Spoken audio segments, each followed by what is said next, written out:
With Lock and Wiley, joined now by Fox NFL analyst Mark Schlereth. Let's move to New York, where Eli Manning's future has been a heated topic of debate the last few years, with a lot of people expecting the Giants to move on from the aging quarterback. But general manager Dave Gettleman said today that the narrative around Eli is unfair, and head coach Pat Shermer says he fully expects Eli to be back with the team. This seems crazy to me. Eli's expiration date was like 3 years ago. Hey. And I can't believe they haven't put the proper pieces in place to move on from him.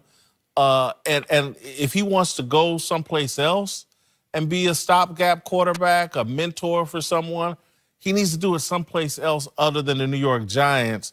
This decision catches me off guard and amazes me. It doesn't catch me off guard, even though I agree with you. The expiration date has passed on Eli Manning. He still has equity in his franchise, two-time Super Bowl MVP quarterback. He still is box office. People still rally around the name of Eli Manning. And his game, other than Archie and Peyton? No, yeah. Get into an argument with a Giants fan. You'll hear it real fast. 3 years ago? Yeah. 2 years ago? Yeah. Even a year or so ago? Yeah. Then you watch last year, and then you start to see some glimpses of a quarterback that actually played better than advertised. 21 touchdowns, 11 interceptions, 6 games with 100 quarterback rating or higher. No games where he threw over 2 picks. Like, a lot of the narrative that was out there was being recycled. But if you dive into the details of just last year's performance, you say, okay. And then you couple that with the indictment on this year's quarterback class, and that's where you have Eli Manning has another year with the Giants. They're really just talking bad about this quarterback class. I think one thing about Eli Manning is Eli Manning's a professional quarterback. Has he slid? Yeah, most guys do. As they get older, they slide. But I think what Dave Gettleman is saying here is he came in to be the general manager, and he said, I took over a franchise that was completely dysfunctional, that mismanaged their offensive personnel grouping.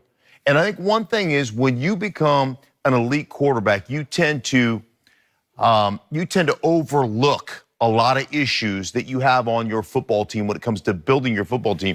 You show me the team that dominated the line of scrimmage last year in the playoffs, I'll show you the team that won the game 100% of the time. You show me one game where the New York Giants actually dominated a line of scrimmage. They don't. They haven't in years. And that locker room was an absolute mess. I mean, a mess to the point where they had to have essentially security protecting Eli Apple.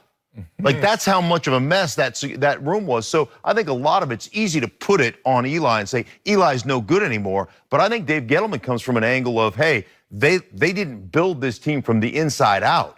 They relied on Eli Manning to carry them, and he no longer has the ability to carry him. Although he did throw for 4,299 yards last year, and I had a career-high completion percentage of 66%. Right. So Dave is saying, hey, listen, I know he's not long for our franchise, but if we draft a quarterback, if we bring Haskins in and let him mentor, much like Alex Smith did for Patrick Mahomes, I heard Gettleman inference that Kansas City, and just Alex Smith a lot more to offer on the field than Eli Manning. Well, will Eli Manning be willing to do it? Because you're 100% right.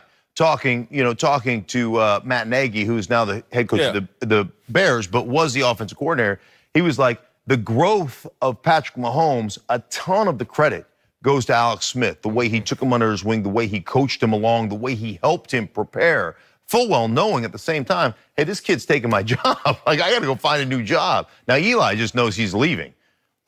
There's a difference between knowing you can continue to go out and play and you're one step away from being a fan. And Eli's going to fandom here after, they're going to put him to pasture. And let's not overthink this.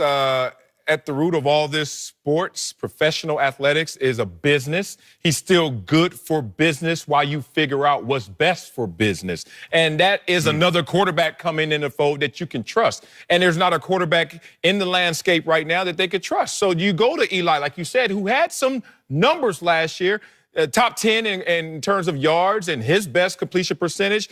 And with Saquon Barkley there and Odell Beckham and that receiving core, you can still dress it up. Y'all have flipped me because, one, I have to acknowledge this. when you started talking early on, the Giants not one of my favorite teams to watch. So I don't play real close attention to Eli Manning. And I do get caught up in the narrative of, and so I agree with that. But also I think the point of, if you want to get a stopgap quarterback, if you jettison Eli and you want to, it's going to be relatively expensive. Right. And so you might, if you're going to blow the money, blow it on a guy that you already know, who, again, and Mark, your point about if it's a bit chaotic, who better than a Manning to survive in that chaos rather than someone you don't know? I know one thing. You know, I live in Denver, and I played for the Broncos, and now the Denver Broncos are going to sign, on March 13th, they're going to sign Joe Flacco, and they're going to pay him $18.5 million, and they still are on the hook for another $12 million for Case Keenum. So you go that route, but do you really want to pay Aaron Rodgers money to have Joe Flacco quarterback your football team?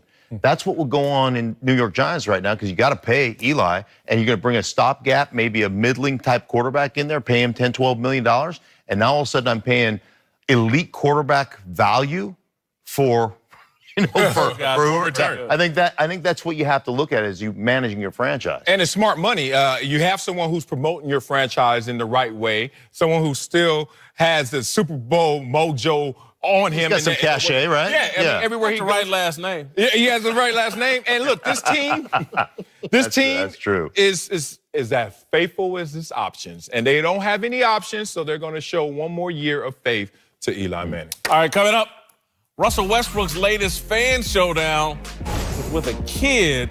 We'll tell you if it went too far. The best and worst of social media.